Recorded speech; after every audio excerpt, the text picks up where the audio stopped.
So, good afternoon, welcome to session 8. I guess 5 more sessions to go. It's 12-week session, right? So, maybe like 4 extra sessions. 4, there'll be 4 more sessions. And then we will finish with an extra session. Right? So, yeah, that's all maybe. We are not going to extend any more sessions. Right, so in this session we are going to only discuss about, we will solve few examples, few numericals, and also I will explain few definitions which might be helpful for you in solving assignments.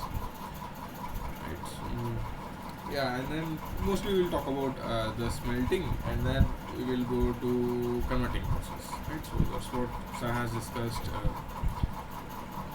previous session. And we already know why we do roasting, right? We all know why we do roasting of sulfide ores. So initially there is a froth flotation, right, to enrich our ore, and then again we will do the roasting process. And the roasting process is because we want to there is this roasting.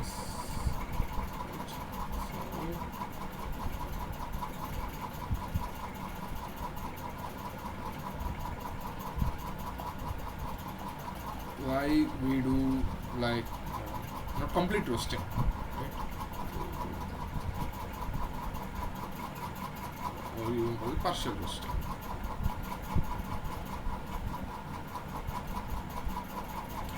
Now, what else do we find in our copper ore, right? We find chalcopyrite and FeS2. These also we find. And some silica will also be there in your ore. So our problem is now we want copper, we do not want other things, right? So that's what the extractive metals is. We want some selective metal that should be separated from our ore. That's our main goal. Now once we do, so what we should do, there is this thing called reduction. So we already have discussed the sulfides are more stable. So sulfides are more stable than oxides. Stability.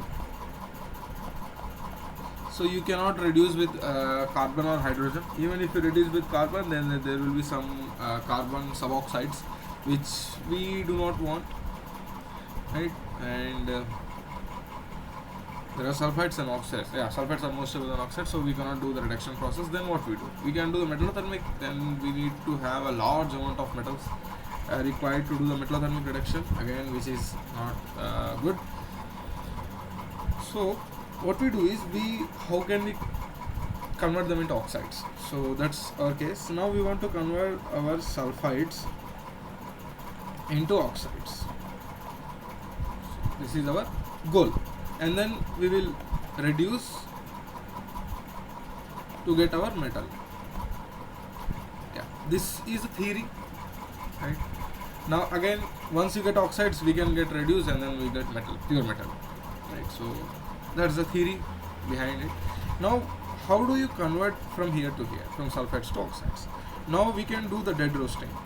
And I have mentioned before, dead roasting is nothing but you roast or you heat something in excess of air or excess of oxygen, where you supply abundance amount of oxygen such that you make sure that the whole reaction gets completed to its least free energy minimum state, or the most stable state, you can call it. Right, now if I try to do it, I will have Cu2O, I will have FeO, and there is also Fe2O3 if I do the dead roasting, right? And silica will remain as silica. Now if I try to reduce with hydrogen, everything will get reduced apart from silica if I am maintaining some temperature, right? Again, that is not suitable. So what we do is, why not go through, now again, if I want to do the hydrogen reduction, then I need to do the solid state reduction, not melting, right? So why solid state reduction? Because oxides have very high melting point. Oxide, silica, they have very high melting point, like 1600, 1700. So again, that is not economically good, so yeah, then what we should do, right? So if it is not done by this, then what's the other alternative way? The other alternative way is, what if we do the partial roasting? What do you mean partial roasting? I have explained this, but I will explain this again to have a flow, okay? Because we are talking about copper extraction the whole, so we will only talk about the copper extraction. So what if we do the partial roasting? What happens in partial roasting? Partial roasting makes sure that you will have FeS or FeS2 converting into your Fu, not Fe2O3. Please keep that in mind. Fe2O3 has a very high melting point. You do not want Fe2O3. Okay, so Fe2O3 has a very large melting point, so we try to avoid it. Even if some Fe2O3 will form, there is this FeS which again will react with your because see, FeS plus Fe2O3 will result in FeO plus SO2. This reaction might happen. Cu2S plus Fe2O3 gives to FeO plus CuO plus SO2. This reaction also might happen. Now, what should we do? So this is our, so even if we form some Fe2O3, it will get reduced to FeO and then you will have sulfur dioxide, right?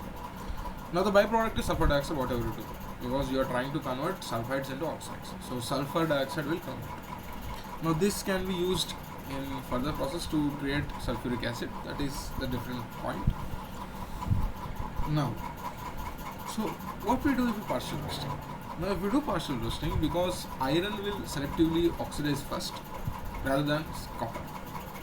You cannot expect like copper will not get oxidized. Copper also will get oxidized, but like it will be more like 1 to 4%, not total. Right. So once I form another thing, there are also antimonites, and also bismuth-rich phase. So arsenic phases, antimony phases are also there. And when you do the roasting, because these arsenic and antimony oxides, antimonites are more volatile, they will go away. And whatever the moisture is also there, that is also will go away. See, the more amount of gangue is now removed, you can say one wise, more amount of unwanted volatile compounds are being taken away. Right? So that is, at one point of view, that is a good point. Right? We do not want them in our liquid melt when we are trying to do the refining or purifying. Okay. So yeah, again there are volatile compounds.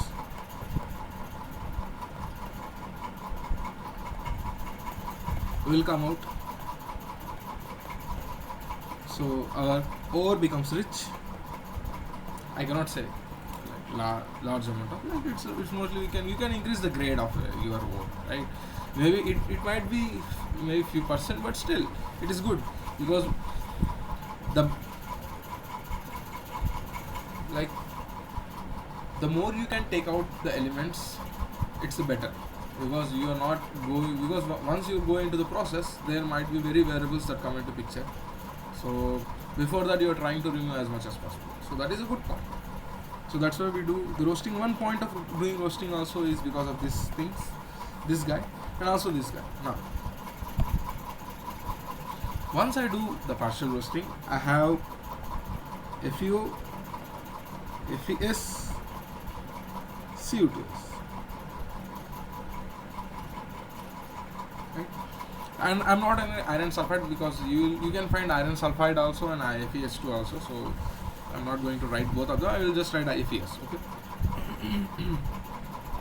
And other things. Now, once you add silica, now what we are trying to do? Now you heat it. Okay, and then you add silica. This silica will react with FeO. FeO has some melting point. Silica also has some melting point.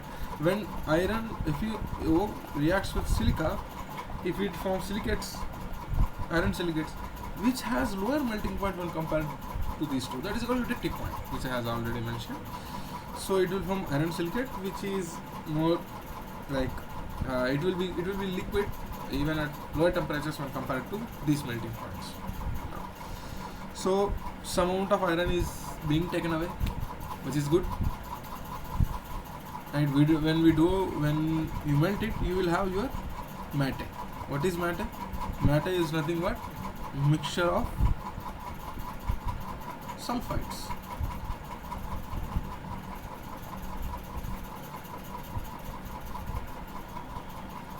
Right?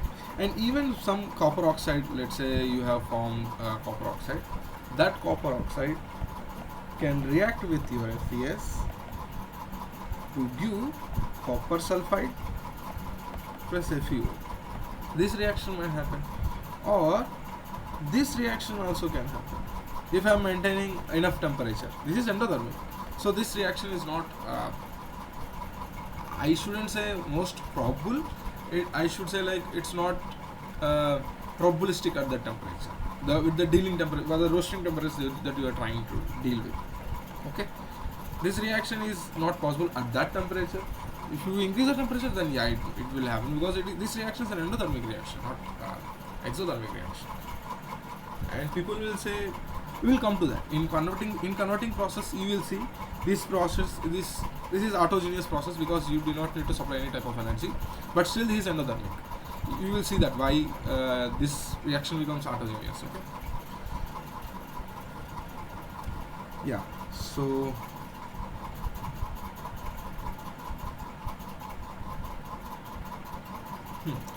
now you can end up with this reaction, right? So you will have this guy. So you will have CO2 and FeO, and this FeO will be picked up by slag. So you have your slag, which even takes out few impurities from your matte, so which will again help you in for the next process. So this slag will have your mostly iron silicates. Some copper oxide will also be picked up. So which is not possible. You cannot have very selective conditions. So that's why this slag may contain some amount of copper oxide, not like large amount. So you will have copper oxide and iron silicates. Okay, so you can find this in your slag. Now, but you have your matte. Matte is like liquid molten solution of your sulfides, right? So you have your iron sulfide, you have your copper sulfide, and some other materials. Now what we do? Now, so far so good. Now we have our matte. Now, how do you get matte, right? So for that you need furnaces. Right?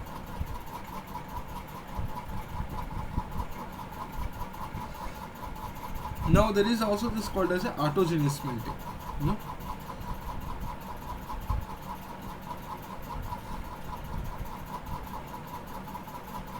Now what happens is, see, roasting is, whenever you do the roasting is an exothermic process. Now autogeneous smelting, autogeneous smelting is nothing but you don't need to supply an high amount of energy, right? So the reaction will take care of itself. It will make sure the reaction doesn't stop. So what we do is we use the heat produced from the roasting, the fast roasting of the reactions of the sulfide concentrate in a suspension.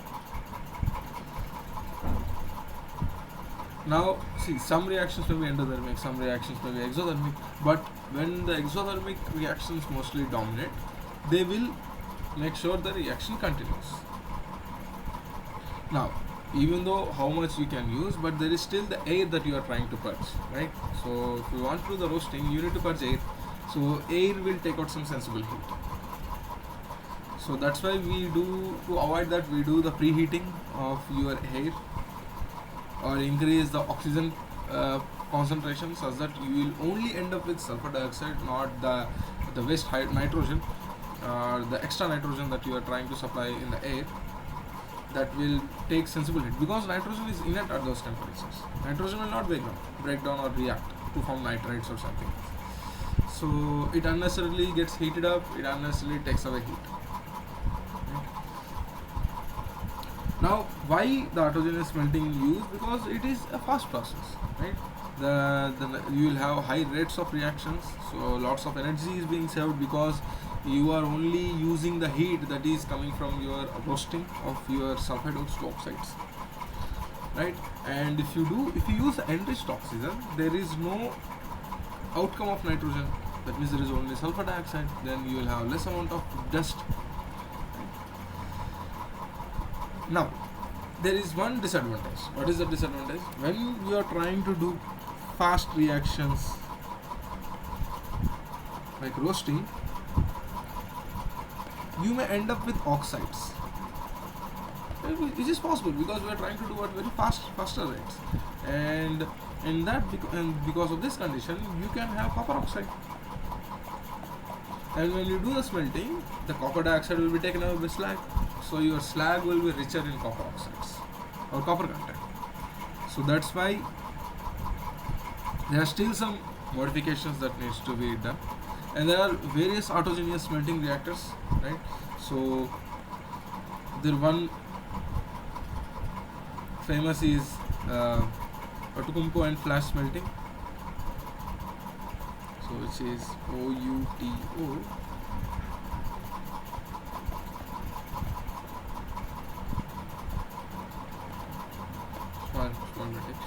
These uses a large units, they mostly contain shafts. Whenever you are trying to do a suspension, then you indirectly need a shaft because you are not dealing with grams, right? You are dealing with kilograms, and to suspend those kilograms of powder in air, you indirectly need a very vertical cylindrical furnace, which is shafts, right?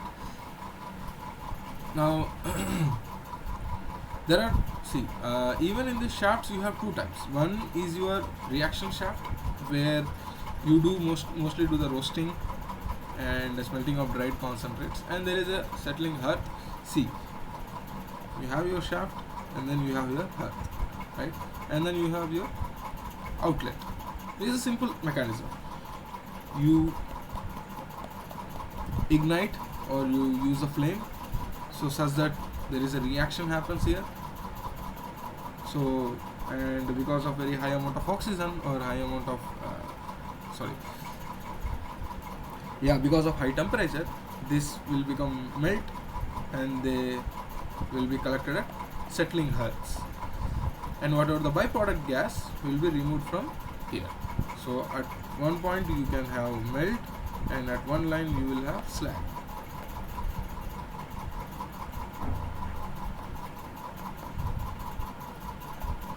So you have your melt,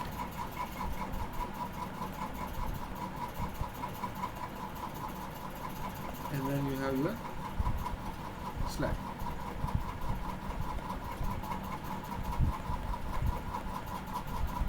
And there can be tap holes where you can collect slag and matte separately. And you have your reaction shaft, and then you have your settling hearth, and then you have rectangular uptake shaft.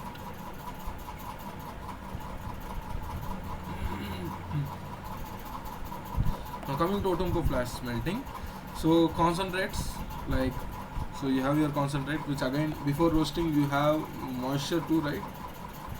So there will be moisture, and make sure the moisture is less than 10, which is less than 10 percentage H2O, and then you also add flux, and the best flux is because you have basic oxides, right? So we shouldn't forget that you have basic oxides, FeO, NgO, these are basic oxides, CaO.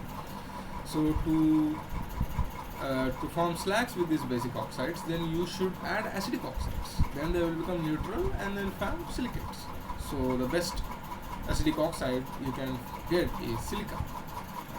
You add silica, and this iron sulfides, iron oxides, magnesium oxides, whatever are there, they will react with silica and they will form silicates. Now these two are mixed, right? You have your concentrates. These are mixed and dried in your rotary or flash dryers.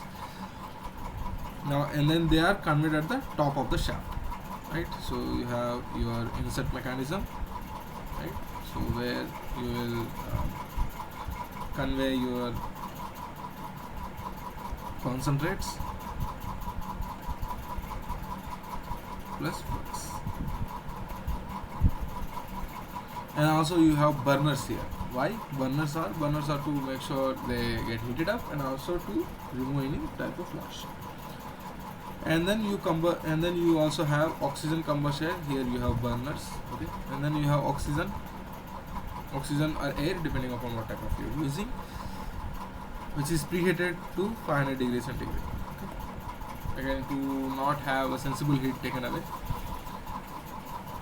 And there are again burners to increase the temperature as much as well. This mixture is then fed into our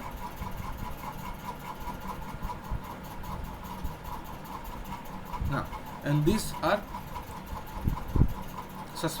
thrown into the shaft, right? And because of this, these particles get suspended, and there is a reaction, intense and whenever there is a roasting reaction, it is an exothermic, and because of that there will be increase in temperature, right? So there will be increase in temperature here, and because of that they will first getting converted into oxides, and also some partial roasting will happen, and then they will be converted into, and because of high temperature they will convert into droplets, and these will be collected at your head. And the liquid matter may contain 50 to 70% of copper, and slag, again we are saying there will be huge pickup, so you will have 2% pickup of your copper oxide, so it can be 2% copper will be present. Now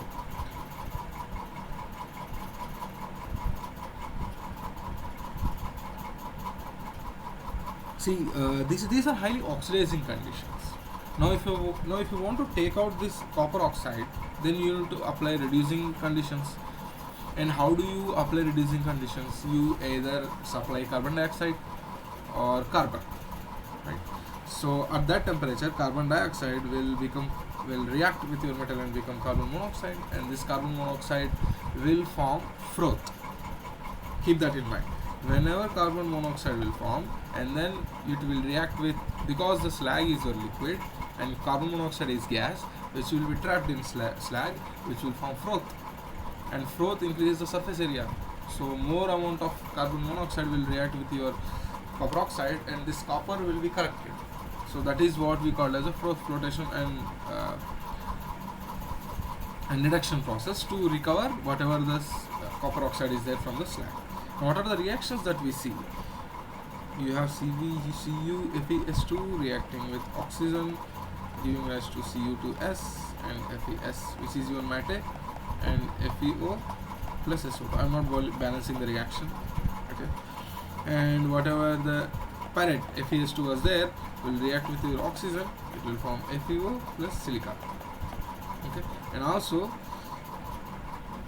this FeO, oh sorry, this is not silica, this is sulfur oxide.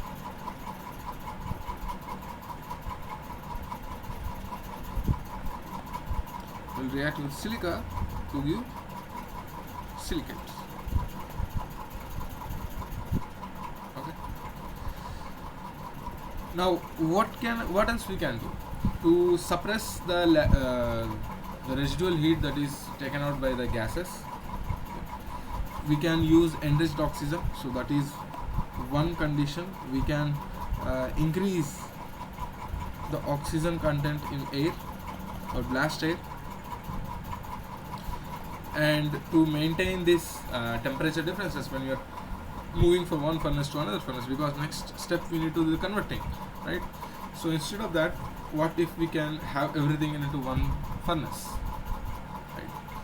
So that is one thing. And there is also other type of flash melting called as the Inco flash melting. The Inco flash melting, what it does, so it is similar to the reverberatory furnace. What is reverberatory furnace? Reverberatory furnace is nothing but you take off heat from reflection of walls, so you are not directly heating it, right? So that is one thing, right? You are just trapping the heat, or reflections, you are using the reflections of walls to heat something, okay? And Yeah. So what we do is, you have your like concentrates plus flux. They are heated in a chamber. Let's say this is my chamber. They are heated in a chamber. Okay. And then you have your feed, you have your oxygen, you have your concentrate plus flux that is being fed. And then you have your burners here, which burn, right, which produce heat such that they melt. And then you have your vertical shaft, which takes out the gases out.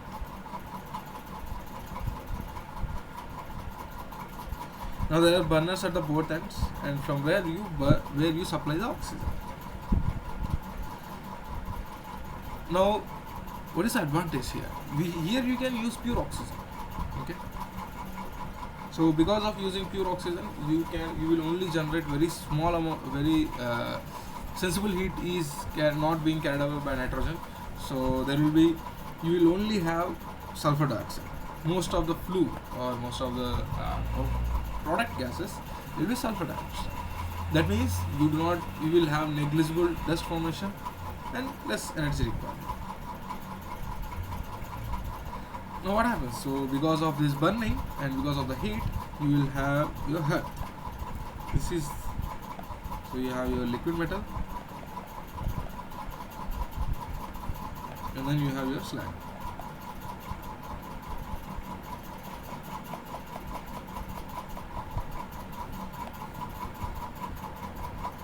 Which can be continuously tapered, right? You can collect matte here, and then from here you can collect slag. So you can collect slag from here, right? So slag will come, because slag has less density when compared to your pure metal. So that's why slag will flow on top, and it can be collected sideways or from any direction. You should make sure that whatever the tap hole that is there to collect slag, it should be above the liquid metal point, because if you do not do that, then again slag and liquid metal will come out. So that is not a good case, right?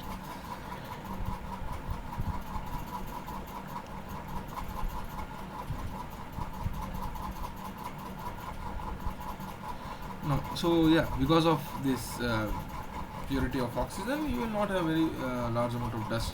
Okay. There is this another thing called as a cyclone flash smelting. Okay, and we will discuss the problem. There is one problem the sir has discussed, right? So that will be discussed at the last, once we completed everything. Okay. Now these are the flash type of smeltings. Now there is also bath matte smelting. So there are normal. The conventional one is the oxy-fuel reverberatory furnace and the electric furnace, and the suspension smelting that we use are the suspension smelting I have explained before, which is the flash smelting, which is the Kumpo flash smelting, and there is the Inco process which we have discussed, and there is a second thing called as a cyclone one, right?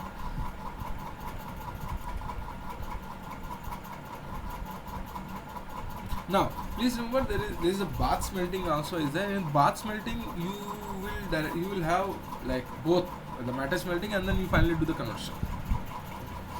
So that we do not see in the conventional and suspension ones, right?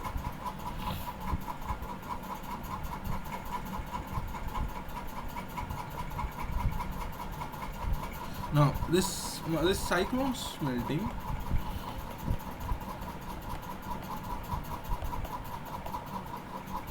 or also called as the Kipset smelting.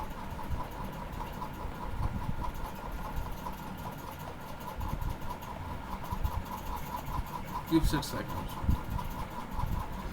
Now, what are the different things that happen here? Again, the same you use is the pure oxygen. The only thing the difference is you are creating a vortex. So vortex is nothing but you are creating a cyclones, right? And then you also use electrical energy here. That's all. That's the major difference. Now, this is mostly used because if your ore contains other metals also, so you are continuously trying to get metals, other metals also, apart from your copper. Now the main part of this smelting operation is the creation of a cyclone. See, the cyclone creation is simple. So how cyclones happen? Whenever there is a collision between or interaction between the hot air and cold air, they will form they will form a vortexes, and then from there you will have a your cyclone. So that's what how the cyclones actually happen, right? You have your hot air and cold air interaction. And let's not go deep into that because that itself is a bit complex to explain. Now, and for that, what do we do? We use so the essential part is again the cyclone one. So in which you again. So how do you get a cyclone? So simple. So first you now you try to charge your sample from top to bottom. So that is simple. So top to bottom is okay. That we have seen in the flash smelting, right? Now to create a cyclone, you need to supply air into horizontal direction. So concentrates are feeding vertically, but the blast air, which contains again pure oxygen, not more than 95%. Okay, it is a technical grade oxygen, 95% oxygen, is blown horizontally, so that the reaction takes place above 1500 degrees centigrade.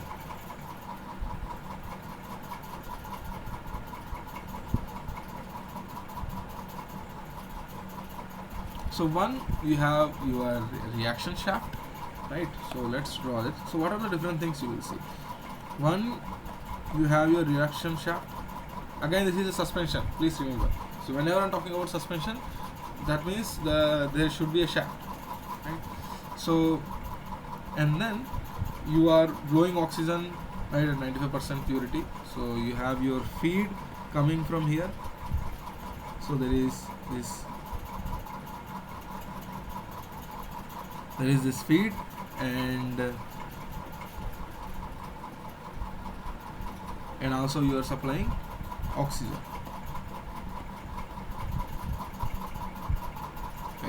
And you can also maintain the reducing atmospheres also, because there are, for example, there are some metals that you want to try to reduce, so you can even supply coke.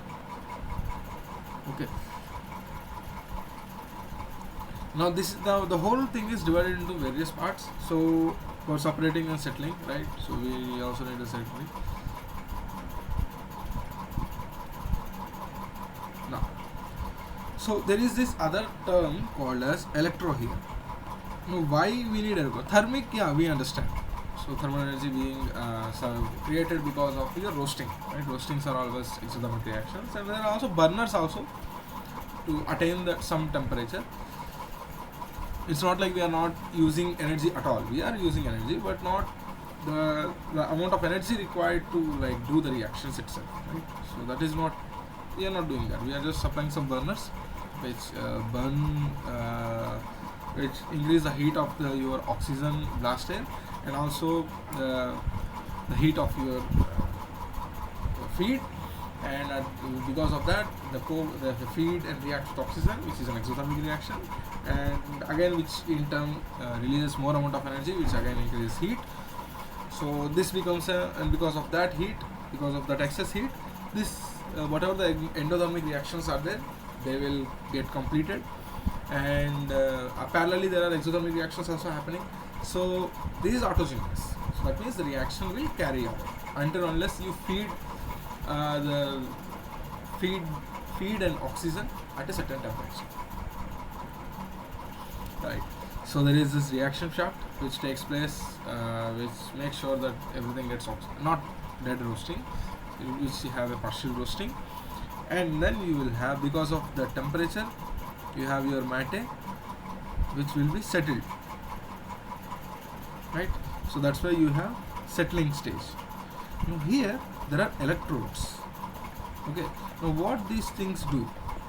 Electrodes will supply arcs arc will supply heat energy. So this heat energy, and also you're supplying coke. So this coke and this electrically and also there are graphites. There are graphite electrodes that you can see. They maintain a reducing atmosphere, and the reducing atmosphere means your silicates will not get reduced, the iron silicates will not get reduced, but the copper oxide which has been picked up will get reduced, right? So that means you are not doing any post treatment of slags, right? So that means you are recovering more amount. That means you do not even need to do the post treatment of your slags, right? So again you have your earth, which again contains molten metal and slag.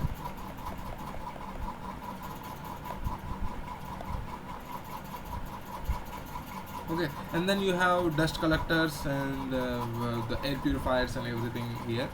So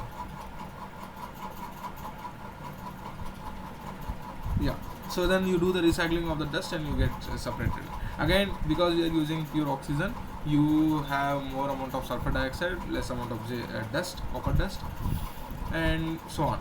And also because we are doing the heating and also maintaining the reducing conditions by using electrodes and coke, because of this you will also end up with no pre-treatment of any slags, or further treatment of no further treatment of any slags. There is also the other thing called as a flame cyclone smelting.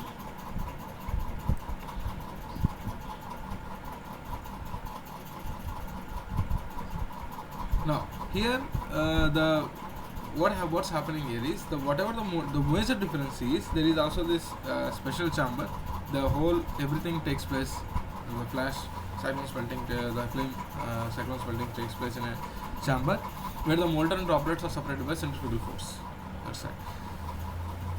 And whatever the volatile compounds are there, they can be removed because of the centrifugal direction, because of the centrifugal forces. Centrifugal forces will make sure the droplets are at the corners, because the droplets are heavy when compared to gases, but the gases can be easily taken out, right? So again, this is also the autogenous process, because again you are involving cyclone, so you will end up with high grade matte, and slag also is there because you are also separating using the graphite electrodes and coke.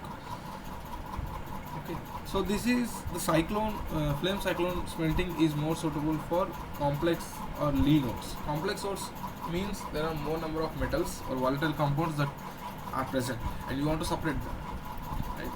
So for that we need to use this thing. Okay, now let's move on to our converting. So we have discussed different types of smelting. Now let's move on to the converting.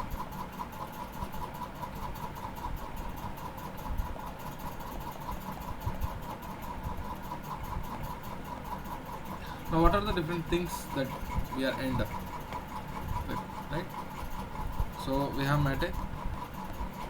Now there is also slag. Slag is separated and went to for the further treatment to remove any copper or any other metals are there, right? So let's not worry about this guy. Let's worry about this. Okay. So matte, you have FeS, Cu2s, right? So now what I'm trying to do is I'm trying to oxidize. Okay, so there is less amount of FeS when compared to initial. Now what I'm trying to do is, now in converting there are two stages. One is slag formation, another thing is the blister copper formation.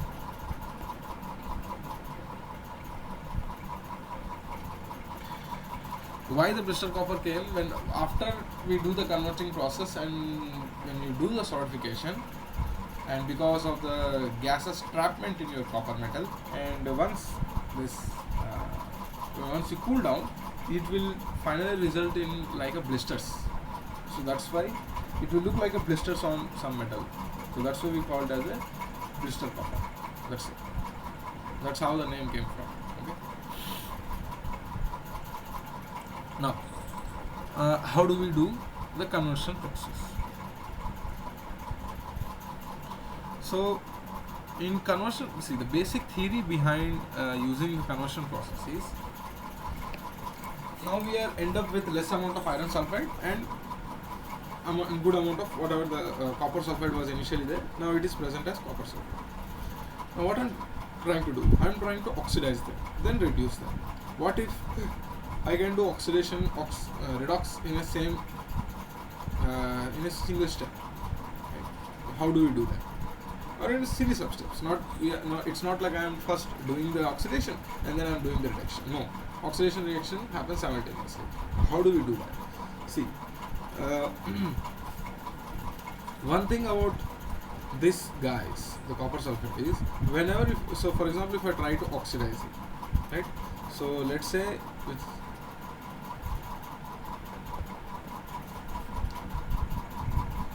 I have copper sulfate, right? So if I try to oxidize it, it will form copper oxide. This copper oxide can react with your copper sulfide to give copper metal plus S4. This is highly exothermic.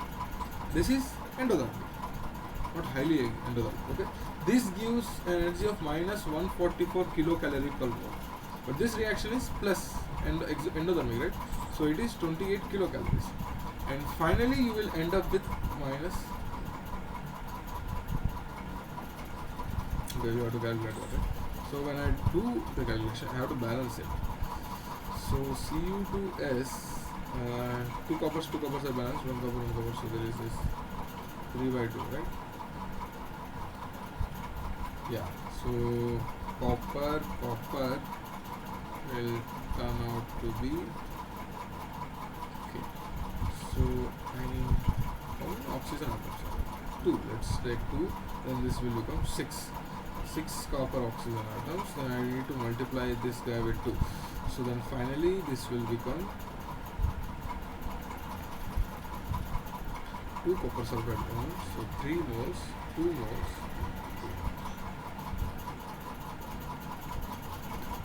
Yeah, that's it. So when I add these reactions, what happens? This guy will cancel out. What else is there?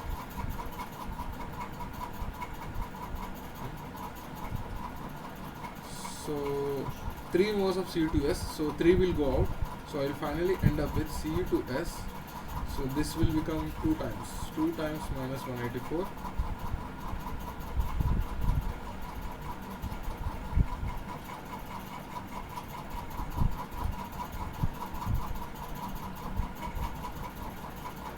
And this will also become 2, right? So actually this reaction is like this: Cu2O plus Cu2S, which rise to Cu plus SO2. This is the reaction. Let's write in another page: Cu2S, Cu plus SO2. Okay. Now if I multiply this whole thing by, okay, I need to balance this first. So if I take half,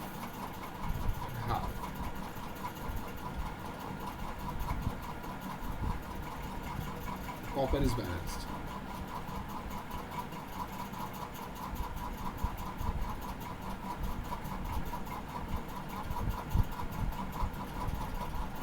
Okay.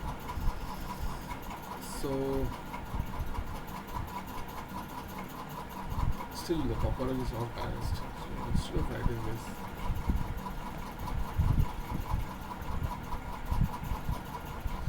so I need 4, right? 4, we need 2 oxygen atoms. Right? So we multiply it with 2. And how many will be there? Then you will have 6 copper atoms. Right? If I try to divide it with 1 by 2, then it will be Cu2. Okay, let's not write this reaction. This is balanced. Okay. Now this guy will result in formation of 2 moles of Cu2O. And if I am talking about 2 moles of CO2, then this reaction will find, if I add these two guys, then it will become CO2S plus O2 is 2Cu plus S2. And this reaction is minus, will give you, again, exothermic, will give you 52 kilocalories. Now, what are the different things that we should need to contain? Whenever we are heating at this temperature, it shouldn't form any volatile oxides. If it forms volatile oxides, then this reaction will not further happen. Right? Now these sulfides should, again, the first thing is the sulfides, these should melt easily. Right? The copper sulfide and iron sulfide should melt at one point. It shouldn't like one is melting, another should remain solid. No, that is not suitable. Okay. And again, this is also an, you don't need to supply the amount of energy. Again, why? Because this is an autogenous process. Why? Because there is exothermic. It is highly exothermic. 52 kilocalories are released whenever this reaction is happening. I'm only talking about this guy. I'm not talking about this guy. Whenever, even so, if I roast this, if I oxidize FeS plus oxygen, it will again form FeO plus SO2. Right? So this is again also an exothermic reaction. This is exothermic, and this whole reaction is exothermic.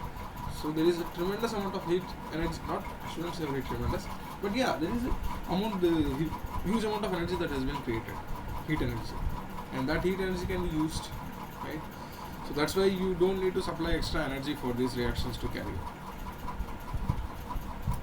Now, what are the conditions? The first, they shouldn't melt, and the second condition is they shouldn't should be miscible. The oxide, whatever the oxide that has been formed, should be miscible with your sulfide. So, what if it's not miscible? So if the copper oxide is, once the copper oxide formed, it will float, and if it floats, there is no good contact between your sulfide and oxide. If there is no contact between sulfide and oxide, then the reaction will be stampered. That means your reaction will not move forward. If it doesn't move forward, then where will you get the energy? Right? Again, that is not suitable. So your oxides, whatever the oxide that has been formed, it should be miscible in your sulfides. And once the metal forms, this metal shouldn't be miscible. If it is miscible, then it will remain in your matte. Right? Again, that is not suitable. It should trickle down, and because again, the density is high for metal, so it will automatically come down. Okay, it is not miscible. Now there are other oxides. There are nickel oxides and lead sulfides, which becomes volatile. So we cannot do the same thing here. So this is only for copper, good for copper. Okay. Now, yeah, let's move on to this guy. So this is our chamber. Let's talk about the furnace later on. So it contains my matte and it contains my slag.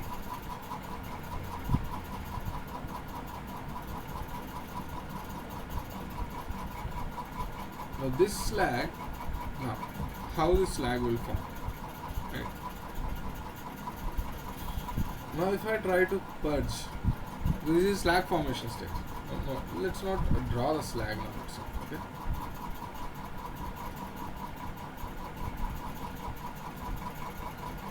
Let's say this is my metal. Now what I'm trying to do is, now I'm trying to purge oxygen, okay?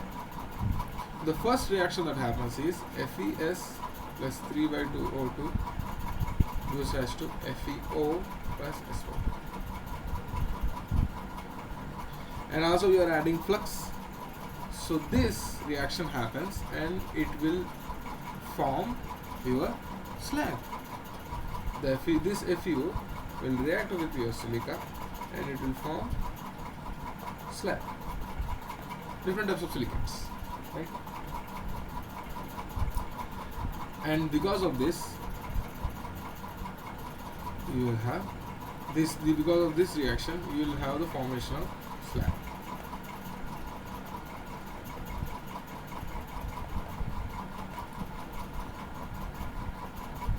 Now, once the whole FeS is consumed, you're only left with CuPs, and that single sulfide solution, or mostly copper sulfide solution, is called as white metal. Why white metal? Again, if you solidify it, it will become white and shiny. So that's why we gave it a name called white metal. Okay. Now the second stage. Once you have a slag, you skim off the slag. Now what you are going to do? Now again we try to purge with oxygen. Then what happens? See, now this you will have two regions.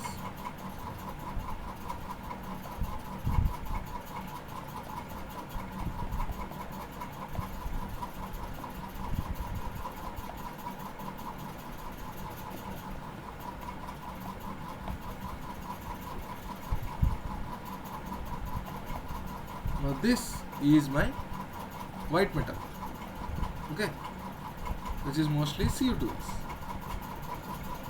and this is my blister copper. So I'm trying to purge air,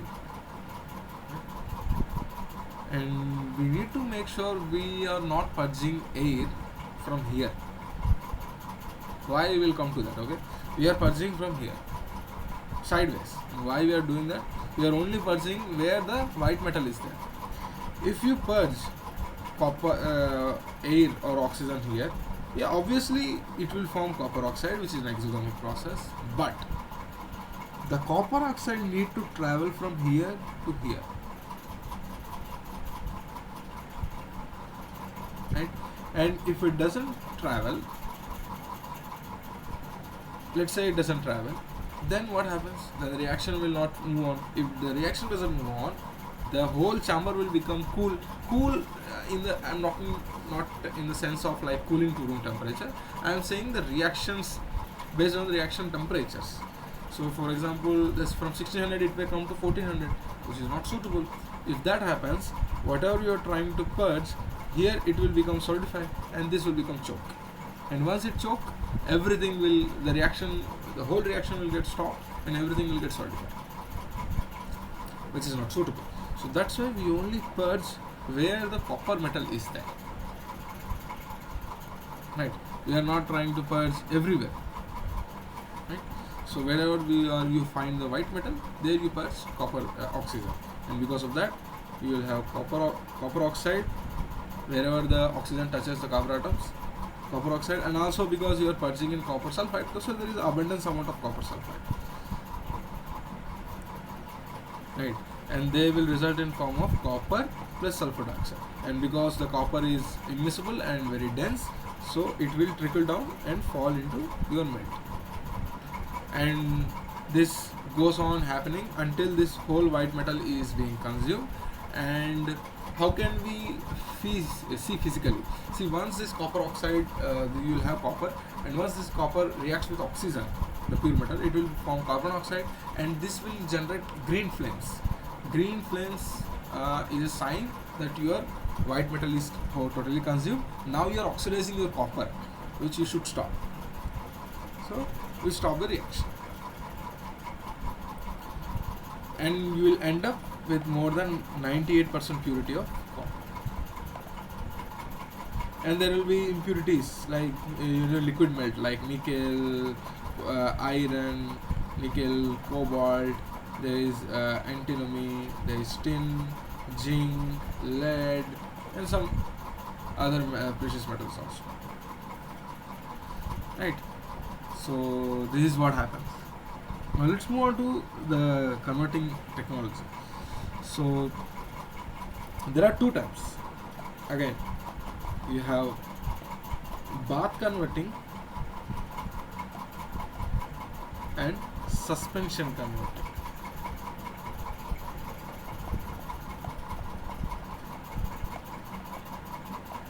So bath converting, and bath converting, you have your there are other ways also. So bath converting, that means you have your bath used, so you collect your matting and then you do the process. Okay, so the I mean, the oldest and the best example is uh, Smith converter, which uses two ears, and two ears are nothing but the holes where you blast the air. Okay, and there is also which, so let's design. So what are the processes, what are the converters which uses two ears? Okay, there is a Smith converter, and also there is Norando converter or Norando continuous converting, CC, and then there is also this Hoboken converter,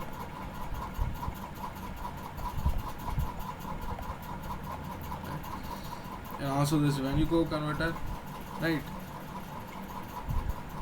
and so on. And there are also, see, two ears are bottom, mostly situated on the bottom, and there are also you can even do purge blast air by lances also. Okay, lances are nothing but long cylindrical columns from which you supply air, blast air, and basic oxygen furnace, the lances are very heart of your converting process. You supply oxygen or air at Mach speeds. So there is a stop submerged you can have submerged lance or jetting lance. Okay. So jetting lance example is Mitsubishi process, injection into slag. And the top submerged lances are examples are Asmelt, Sersomelt, and Isamelt. And yeah, and there is suspension converting process. In suspension converting process, you have flash one, so which use Kennecott and Autotech flash converter, and Inco flash converting process, which I have discussed before. So you have Inco, and then you have KO flash melting process, flash converting process, and this is the newest one. Okay. And because we are dealing with flash is nothing but unit solids, so that's why you use solid matter here. Solid matter as a feed, okay, not liquid. Now, moving on to about this Smith converter. Again, it is a very simple oldest process. So it has a very long horizontal cylinder type. So it is again, refractories should be made up of basic, because the oxides that you have are basic oxides, right? So that's why you need to have basic oxide bricks like magnesite and chrome magnesite bricks. Now this will, see, once you charge, it will rotate, okay, and once it rotates and you tap out silicon, sorry, not silicon, the slag, and it's a horizontal cylinder. Okay, so I made diagram is wrong. Horizontal cylinder. It rotates and it takes out, you have your slag, and then you have your melt.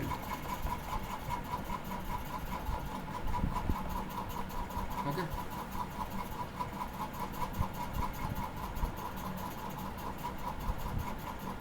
Now there are side tuers. So let's say this is my horizontal from another direction, another point of view.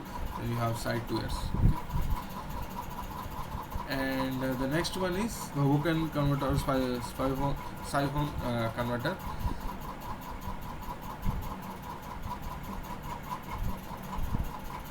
Now instead of this, the tight one, there is also this neck. Apart from that, for this guy, for Hoboken converter, there is this neck from which you collect out the extra gases. That's all. Here you will not have gases, and also here there is a risk of the air coming in. So that is also, you need to have a good amount of mass balance, that is also avoided.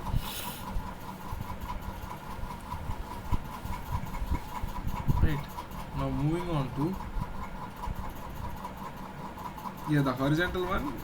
So you have your the rollers, and you have your horizontal one, and there is opening. So you give feed, and you make sure the reaction happens, and also there is off gas, and then you convert it. Okay, so that's what happens, right? Now, so we have seen the converting, right? So I guess there is no need to explain much. And also why there is also this main reason why we supply air from the side, why not from the bottom. I have explained this, right? So because of the solidification of cooling of your thing, right?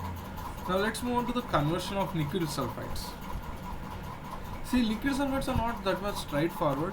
For nickel sulfides, you need very high temperature, and also to maintain the nickel bath, you need to heat it above 1600 degrees centigrade to keep it in metallic liquid state, right? So, yeah. Again, the nickel conversion happens same. The Ni3S2 nickel sulfide will react with oxygen, give you NiO plus SO2. So you have 3, and then you have 2 sulfur, right? 3, 4, 7, so 7 by 2. And this is highly exothermic kilocalorie. And whatever the nickel oxide is there, that will react with your nickel sulfide to give nickel plus SO2. So you have 2 nickel. How many nickels are there? So 3, 4, right? So 4, 5, 6, 7. This is endothermic plus 139.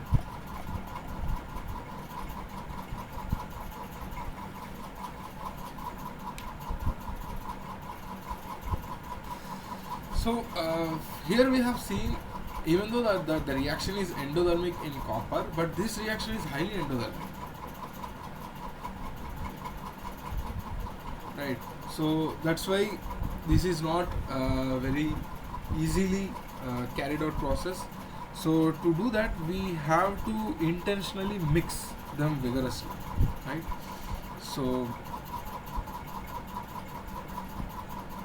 that means you need to heat it about 1900 degrees centigrade, one thing to decrease the velocity. And also the nickel oxide is can be immiscible at that temperature. Again, this is the why we try to avoid it. Do the oxidation and separately do the reduction, because oxides are very high melting points. Okay, so that's why you do it at more than 1900 degrees centigrade, and you intentionally mix it to prevent any slagging. And again, you maintain your hearth temperature greater than 1600 degrees centigrade, because you need to have a metallic nickel, right? So that is, your melting point is about 600 degrees centigrade. So how do we do this, all these things? These all things can we do it from the Inco process, right? So here we have a rotating converter, and you blow, so rotating converter, you blow oxygen from top, right? Now how do we do that? So let's say this is my converter, and actually the converter looks like this. Okay, here you have rollers, so this will rotate, and you supply oxygen from top and also feed. Okay,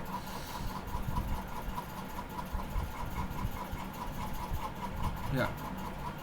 Now you create, and because of you are using lamps, and because of you using lamps, that means you are purging oxygen at very high speeds, and because of this there is a turbulence created, and turbulence means there is an intentional stirring. So intentional stirring happens, and because of this turbulence there is good contact between, because of this continuous motion of your bath, there is a good contact between nickel oxide and nickel sulfide, which results in the reduction reaction, right? And the nickel will form. And once you need to also make sure you not convert nickel to form more amount of nickel oxide. Once the nickel oxide reaches 2% in the bath, you turn off your oxygen lamps, and you use a flame, again, because you need to maintain the high temperature. Once you turn off the oxygen, there are no further oxidation reactions. If there are no further oxidation reaction, then you will not have heat energy, and to maintain that heat energy you need to have a flame. and that flame should be neutral or reducing. If you again have oxidizing, then again that will oxidize the nickel oxide. That is again not suitable. So you need to have reducing flames. Reducing flames can be done by your methane or ethane at a less amount of oxygen burning. Okay. So, and for the reaction, you maintain 1650 to 1750 such that the reactions happen, and you will remain with 0.01% of sulfur in your nickel one. Right. So this is one good way, and yeah. So this is how. See, these are schematics, not exact diagrams. This is how they look like. So you have a very shaft which is rotating, not shaft, a cylinder. So which is a bit slanted, and also it is being rotated. Okay, at a small rotation per minute, at 10 rotation per minute, in 5 rotations per minute. Now, why it is slanted? You can ask that question. See, when you do this is more suitable in oxygen BOF. When you have BOF shaft, okay, when you try to purge oxygen, this is your metal bar. Okay. Now what's going to happen is you are going to create turbulence. Okay.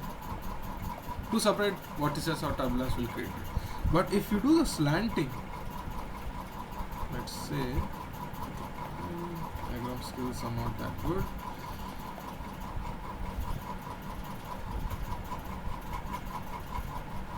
So when I do the slanting, okay,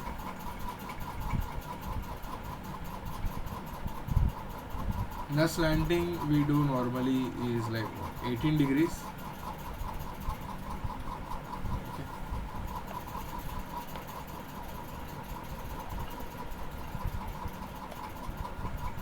And then you purge the lens here, and you can see the liquid melt will come like this. Okay, and then you have your lens here like this.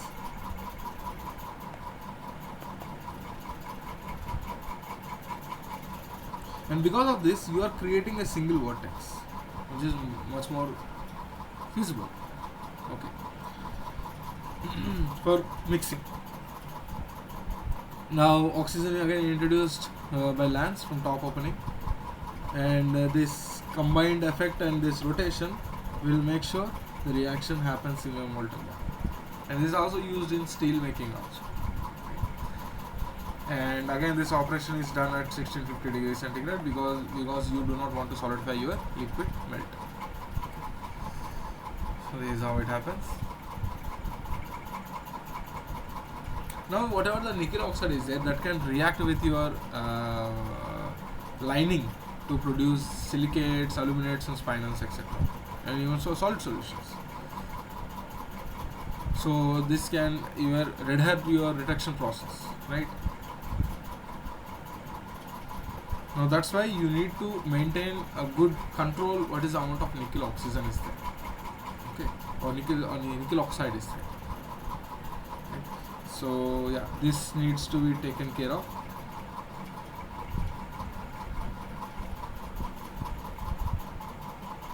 Now let's move on to the problem that sir has mentioned, right, in the previous lectures that we have tried.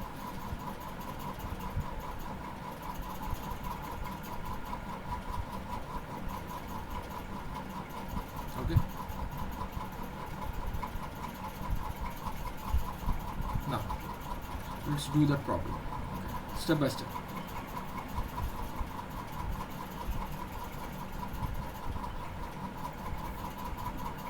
This is totally a mass balance problem, so we need not to worry much about it. Okay? I'll try to do it more simply.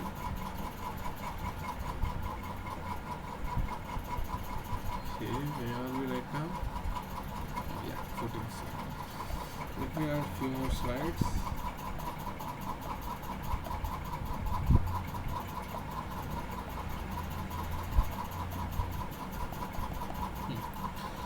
So we have our copper concentrate,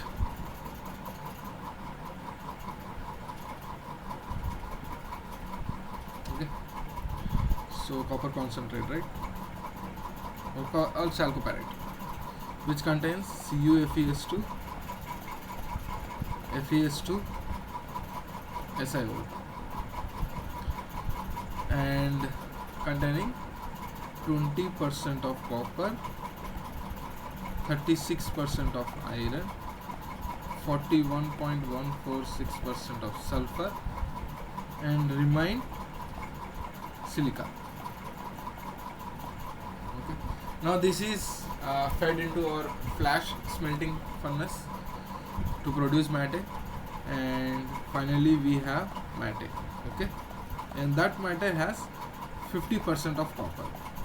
And that is a grade that we give. Grade is nothing but the assay of your anything, your ore, metallic bath, slag, or anything. Okay, it contains 50% of matte.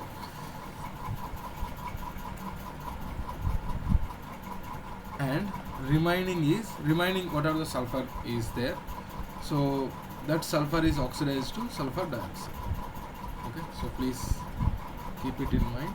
Whatever the sulfur that is remaining is converted to sulfur dioxide. So matte, what does matte contains? Matte contains your Cu2s and Fes. So we know 50% copper is present. We don't know what is the amount of Cu2s is there. We don't know what is the amount of Fes is there. And the rest is sulfur oxide is converted into sulfur dioxide. Okay, so and how is this happening? By passing air. So air contains 21% of oxygen, 79% of nitrogen, and also we are adding silica as flux.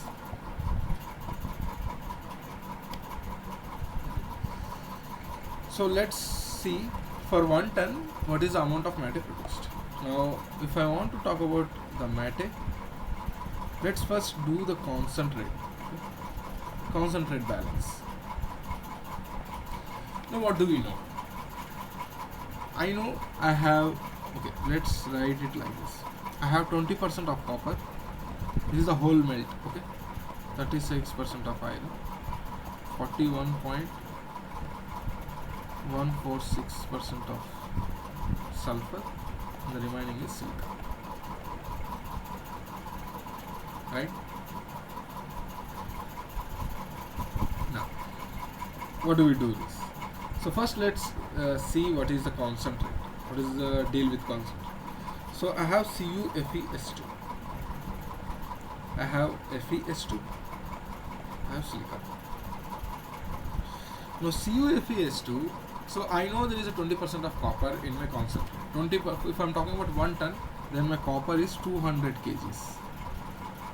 Then this guy is 360 kgs, and sulfur is 411.46, and remaining is silica.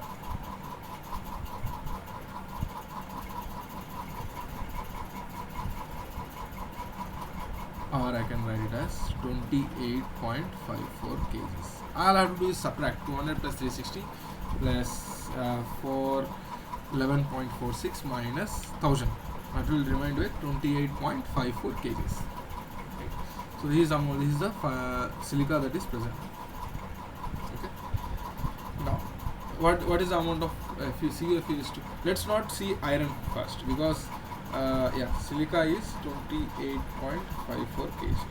All I need to do is just subtract 1000 minus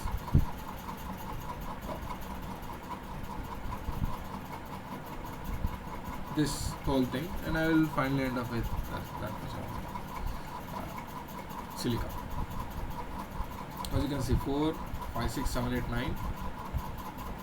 4, 5, 6, 7, 8, 9. So this is 9 and 971.46 kg.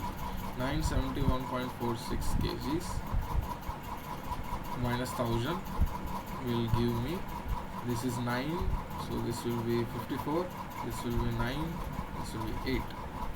So finally, you have 28.54.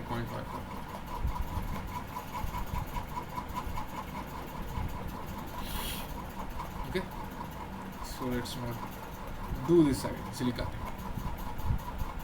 And I have copper CuFeS2. So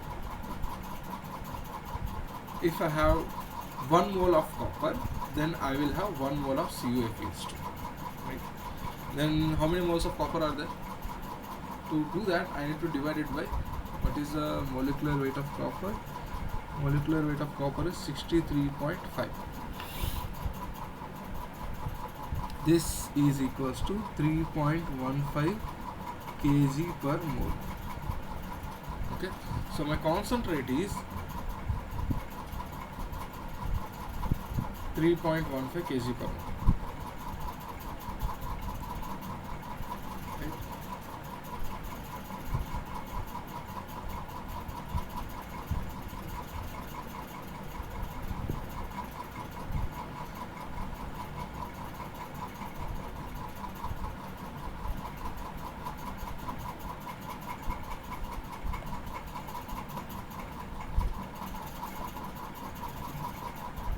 So this is my 3.15 kg per mole of concentrate.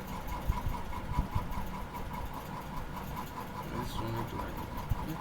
And for 360, if I divide it by 360 divided by 56, that will give me how many moles? 360 divided by 56. So that will be turn out to be. Okay, let me take a calculator.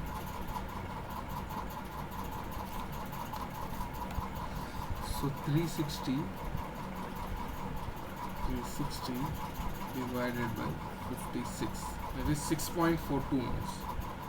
6.42 kg per mole. What about this guy? 411.46 divided by sulfur is 32. 411.46 divided by 32. This is 12.85 moles. 8 moles. Okay, kg per mole.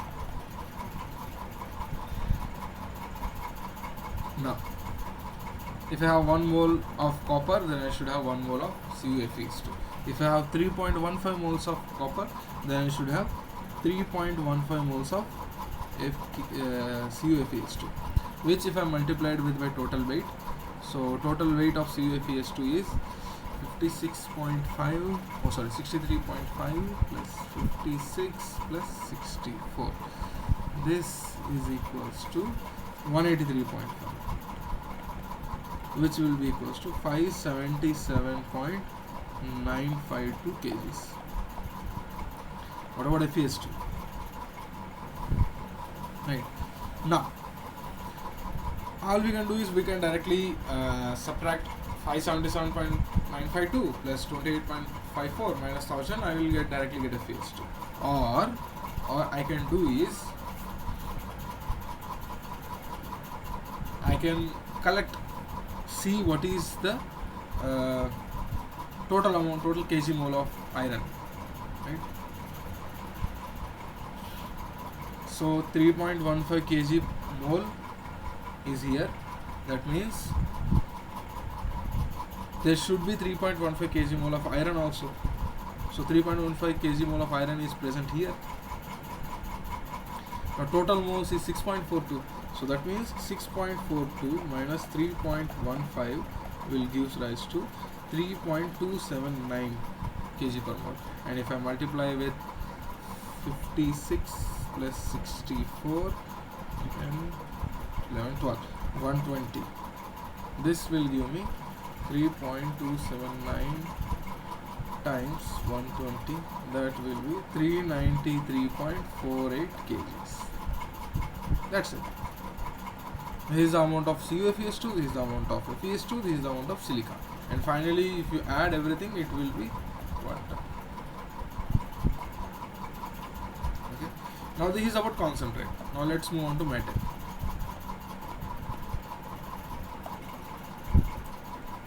Okay. So in matte there is like 50% of copper, right? So let's say the matte consists only of Cu2s plus Fes. This is the only thing that contains in matter. Let's not consider any type of impurities. Then, if my grade SA of matter is 50%, okay, so what do I mean? And also, let's say there is no loss of copper in slag. Then what does that mean? That means whatever the copper is present in CuFeS2, the 200 kilograms, is used is in your matte as Cu2s. That means 200 kgs of copper or 3.15 kg per mole. Again, if 3.15 kg per mole, see, 1 mole of copper will give you half moles of Cu2s. So if 3.15 kg per mole of copper is there, then if I divide it by 2, that will convert into 1.575 kg mole of Cu2s. Right? What is the total weight then? So what is a 63.5 plus 63.5 times 2? 2 first 7, 127 plus 32. 7, 8, 9, 3, 4, 5. So that is 159. 159, yeah. So that is 159. So if I multiply 1.1575 times 159, so 1.575 times 159 will give me 250.425 kgs of Cu2s. This is my matter that is present. Now I need to know, copper sulfate that is present. Now I need to know what is the amount of FeS. See, I don't know the total weight of matter. Let's say the total weight of matter is X and total weight of FeS is Y. Then X equals to, and weight of Cu2s is 250.425 plus Y. This is one equation. Now this equation contains two variables. That means if you need to have exact solutions, then for two variables you need to have two equations, right? But where will we get the second equation? There is one term where they have mentioned there is a 50% of copper is there. What do I mean? What does it mean? It means 0.5 times X equals to 200 kilograms of copper. Because copper is not going into slag, so you are only going to end up with Cu2s. So that means if he says there is a 50% of total weight of matter, which is SA, is copper, then that is 200 grams, right? So if I substitute this X equals to 200 divided by 0.5 here, then my Y will be 200 divided by 0.5 minus 250.425.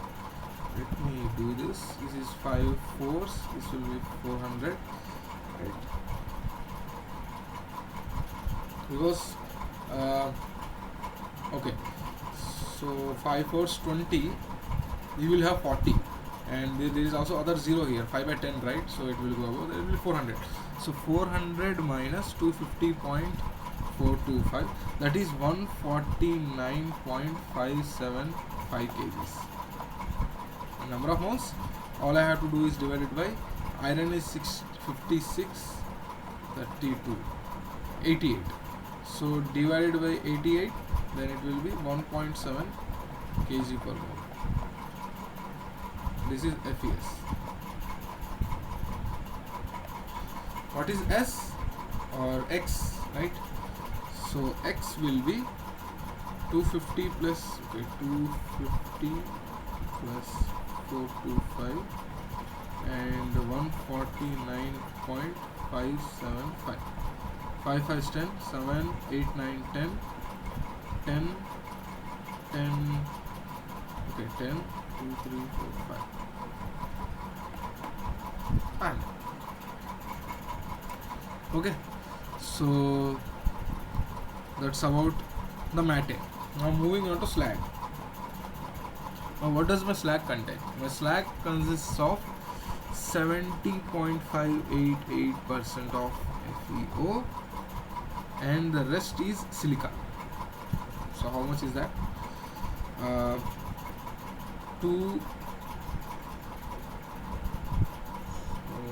All I need to do is, if I add 5.29, right? Right, so 4 of 2.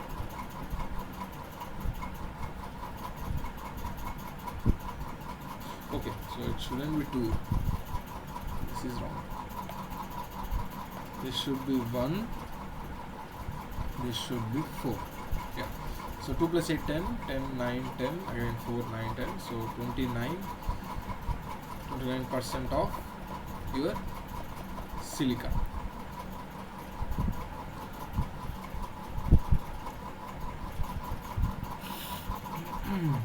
Now how do I know what is the amount of FeO that has been found?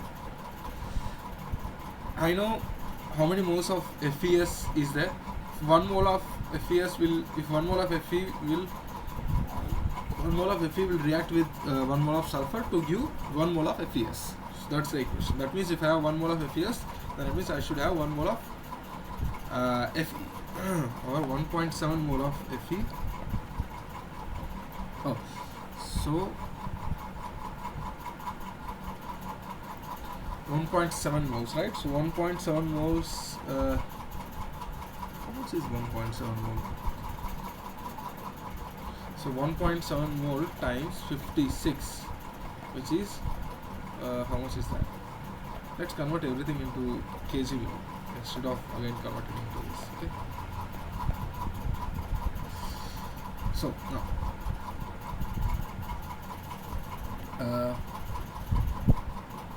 What is the total amount of Fe?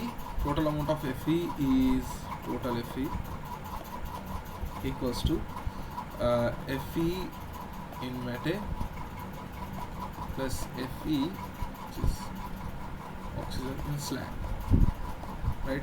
So this is 360 divided by 56. How much is that? How much is that? 6.42, right? Let's write it directly. 6.42 kg per mole of your Fe is there, and minus how much amount of FeS is there? 1.7 is in mate. So this will be equals to plus the amount of FeO in slag, Fe in slag. So which is Fe in slag is 4.7. Is it 4.7 or 4.2? 6.42 minus that will be, yeah, 4.729 kg mole. Now what is the weight? All I have to do is multiply it with 56 plus 16, that is 72. There will be 340.488 kg. Okay. So, and silica is simple. Either I can mass balance the silica, or I can directly write this thing. Okay. So this is my total weight, right? So that means 340 times 488 is my 70% of X. That means if I divide it by 0.70588, this will give me the weight of silica in slag. That is 113.332 kgs. Okay. So this is done with slag. Now flue gas, or the byproduct of gas. Okay. So what does the off gas contain? Sulfur dioxide. How much sulfur dioxide is produced? Now, what is the total number of moles of sulfur? Is 12.858 moles. 12.858 moles right? This is the total number of moles of sulfur.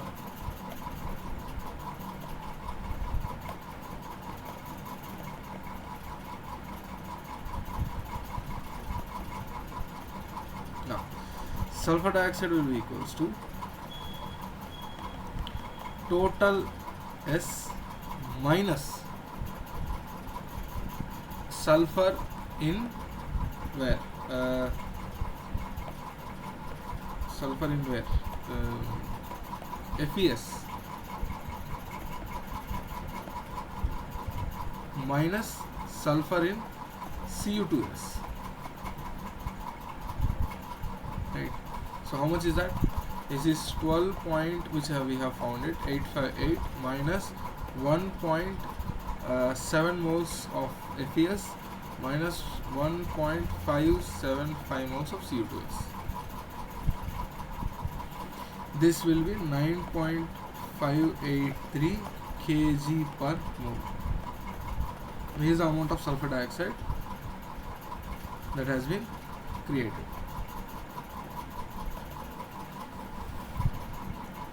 Now moving on to our sulfur dioxide is done. So let's now, we need to know air, right? How much amount of air needs to be passed. So let's not see different things, because copper is not going to react with your sulfur, that we know, right? So copper is remained as Cu2s, so there is no pickup of slag, then copper is not reacting at all. Then the only guy that is reacting is Fe, right? So number of moles of Fe is not being reacted, or you can directly say the number of moles of FeO that we got from slag. How many moles of FeO we got? Where is slag? This is the slag. So number of moles 4.729. So 4.729 moles of FeO we got in slag. That means 4.729 moles of Fe must react with how many moles of oxygen? 4.729 times 1 by 2 oxygen will give you 4.729 moles of FeO. So how much is 4.729 times half? How much is that?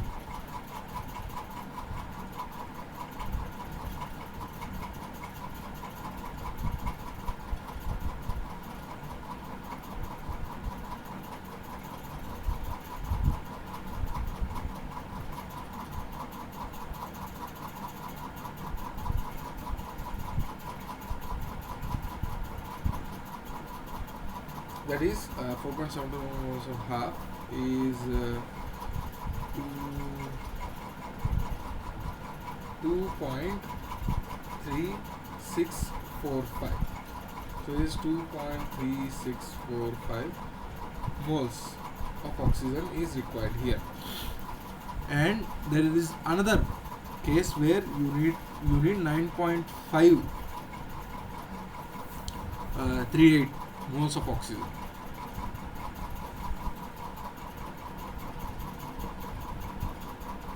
Okay, so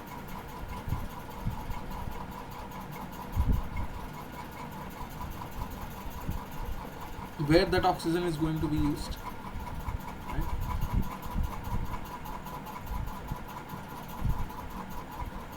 Now, because what are the combustion reactions? There is this FeO, and there is also this FeS2, right? It's not just FeO, right? Sulfur is also reacting, right? Because the initial product is FeS2, not FeS. Okay, so what are the remaining number of let's see what is the remaining number of sulfur.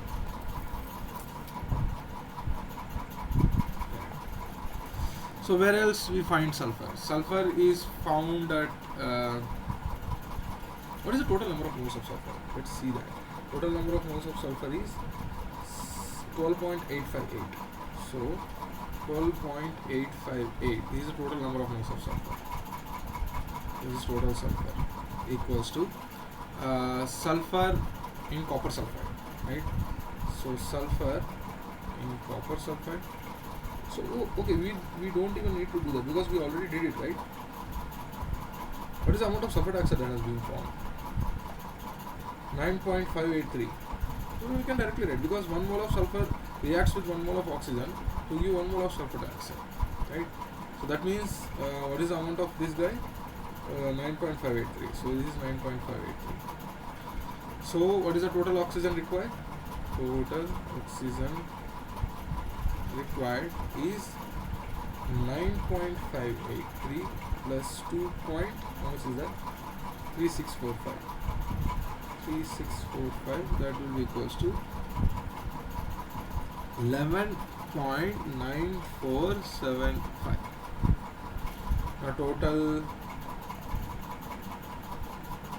nitrogen, it's simple, you just multiply 11.9475 times how much is that? This is fraction, right? 21 divided by 79. Oh wait, 79 divided by 21, because we want nitrogen, right? Not oxygen. This will give me 44.9226 kg mole of nitrogen. Okay. So the total air will be 56 point, we add these two guys, and it will be 56.87 kg per mole.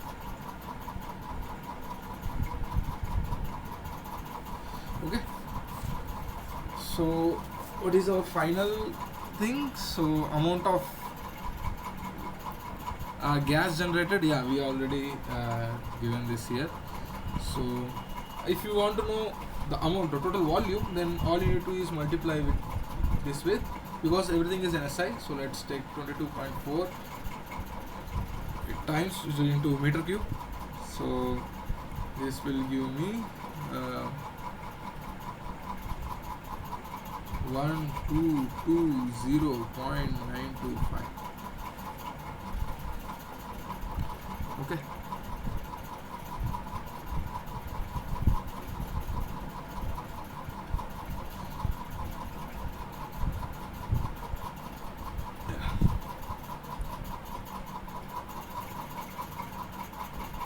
No, this is not 122. Oh, really, I made a mistake here. This is, let me do calculation, 56.87 times 22.4, and that is 1273.89. This is the total air required, and the same you can find it for your amount of what should I say,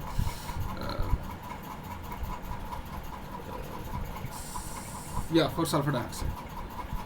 Now the next thing they asked was, what is the slag composition? So slag composition, we know slag composition is 70%, almost 70.5 or 6% is your silica, or no, FeO, and 29.5% is your silica. So then the molar ratio is almost like 70.5 divided by 29.5, right? So this will be like 29.5 times 2, yeah, 2:1. That means 2 moles of FeO will be present with 1 mole of silica. This is phthalate. That's it. Now the continuous question with this we had was with the blister copper, right? The same question is being carried there.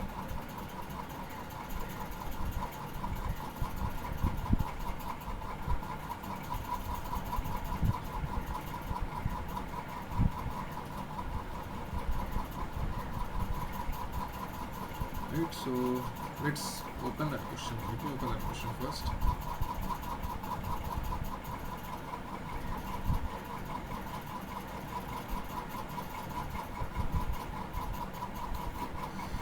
So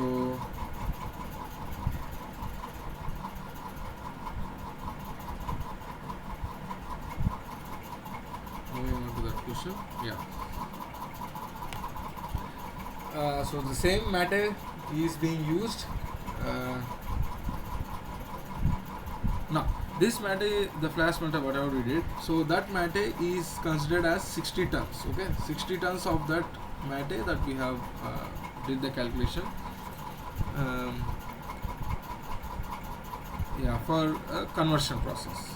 Okay. Now the amount of air that we are trying to purge, sorry, this is matter, and the air that is being purged is 150 meter cube per minute, not pure oxygen. Okay. So air again, 21 is to 79, 79 is to 20.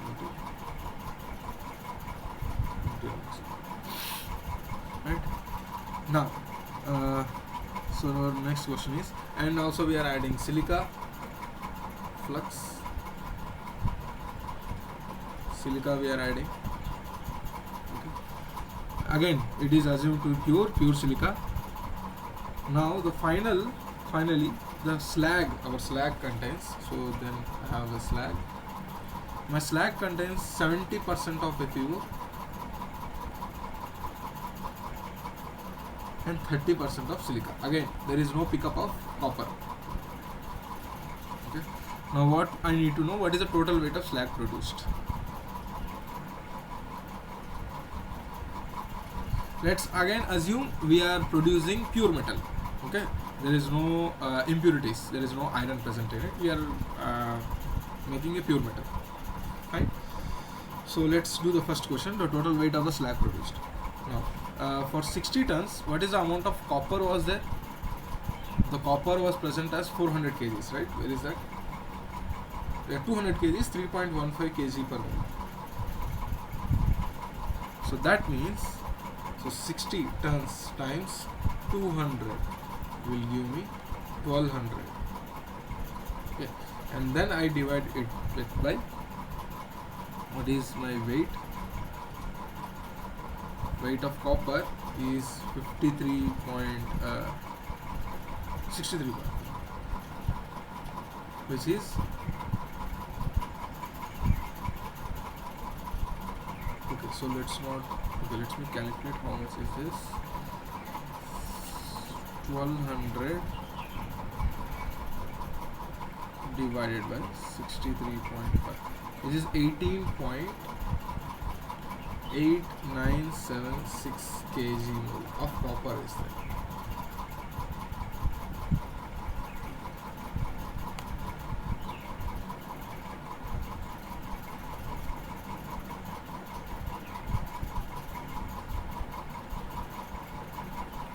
Right. So 60 tons, right? It is in tons, so it is not in kgs. You should multiply it. Okay, this is for 1 ton, right? This is for 1 ton, 200. Oh, this is 12,000. My bad. So it will be 188.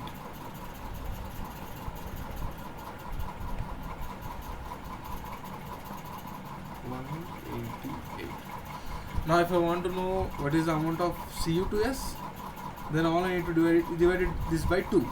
So that will be 94.5 kg per mole, approximate. Okay. This is my Cu to S. Then what is my FES? FES will be there 14.9 was there, so it will be 149.575 times 60. This will give me, so finally I will have divided by 88, 102 kg mole, right? So if 1 mole of Fe will give me 1 mole of FeO when oxidized. Again I will write the reaction. FeS plus O2 is to FeO plus SO2. 1 mole of FeS, 1 mole of FeO. Then that means the amount of FeO is there. So 102. What is the amount of FeS? FeO and slag, that is 102 kg mole of FeO in slag. If I multiply with 72, this is 7344 kgs of FeO. Okay, and to find silica, it's just straightforward. Okay, So all I need to do is I need to multiply this guy 73344 times 0.3 divided by 0.7. Okay, so this will be give me let me calculate 0.7344 times 0.3 divided by 0.7, and that is 3147.43 kgs. And if you add both of these guys, it will finally be your total amount of slag. So again, the second question I also covered, because what is the amount of flux that needs to be added?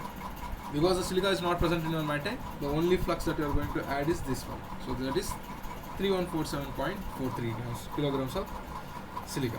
The second question is also done. Now let's move on to the third question.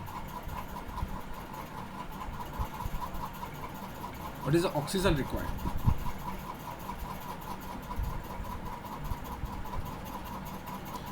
So there is this copper also getting oxidized here, right? Because we are converting. So copper also, let's see, calculate the total rate of heat generation during the blister formation stage.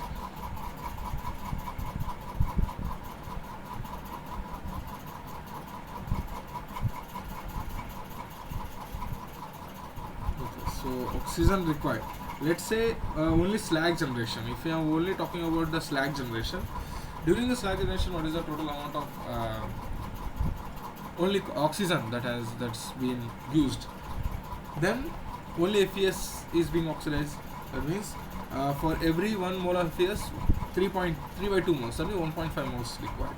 That means there are 102 moles of FeS is there, times 1.5 will give me 153 kg per mole of oxygen required for only slag formation, not blister blister copper formation. Okay, or you can say the white metal formation. Only 1.53 kilogram moles of oxygen is required, right? So the air required will be this much, and you can directly convert into 20. You multiply 22.4, you will know what is the total amount of air that is being used, and divided by 150. That will give you how much amount of time that you need to supply oxygen, such that you end up with white metal, or rate of heat, or you can say during slag formation, and you can directly multiply it with your heat formation also. All you need to know is what is the heat of formation of FeO from this reaction, and then you multiply it with divided with number of moles. Okay, it is simple. Right? I'm not going to do that again. So let's move on to the next part. Now, amount of oxygen that needs to be required to convert your blister copper into, white metal into blister copper. That reaction will be Cu2S plus O2 will be 2Cu plus SO2. That means 1 mole of Cu2S will require 1 mole of oxygen. What is the amount of Cu2S we got?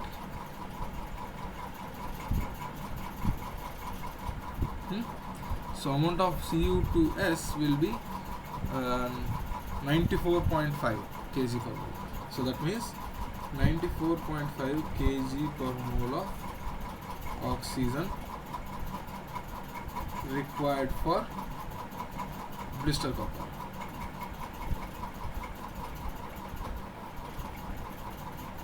Okay. Now the final question is a tricky question, right? So what should be the amount of air that must be supplied for 85% conversion of copper? Now, when we talk about 85% conversion of copper, first there are two stages. One, you are oxidizing iron sulfide, then you are oxidizing copper sulfide. So oxidizing iron sulfide is your slag making, oxidation of copper sulfide is your blister copper making. Now, if I am if I have completed the slag making, then I'm only left with Cu2s in my welt, right? There is no FES. Then what is the percentage of copper in my melt? That is 2 moles of copper plus 1 mole of sulfur. How much is that? 63.5 times 2, 2367, 2612, 127.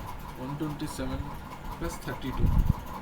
789, 3, 4, 5, 6, 160. Oh my god.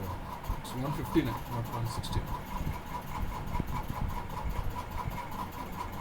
159, right? And what is my copper concentration? If I divide 63.5 by 159, that will give me approximately like 80%, okay? So 63 times 8 will give me approximately 160, that ballpark rule. So it's almost like 80%, okay? So 80% of copper should be there if I'm talking about just after your slag making. I mean after you remove FES. Now the question tells that it is up to 85% of copper. That means we have oxidized all iron and we have oxidized only some part of copper. Some copper or some part of copper sulfide. So what is the total time? Total time is the slag formation time plus time to remove sulfur from copper sulfide. That is from 20, if it is 80% of copper, then it is 20% to 15%. So that will give me, what is the total amount of sulfur in copper sulfide? Which is 94.5 moles, right? So if I directly multiply 20 minus 15 times 94.5 divided by 100, this will give me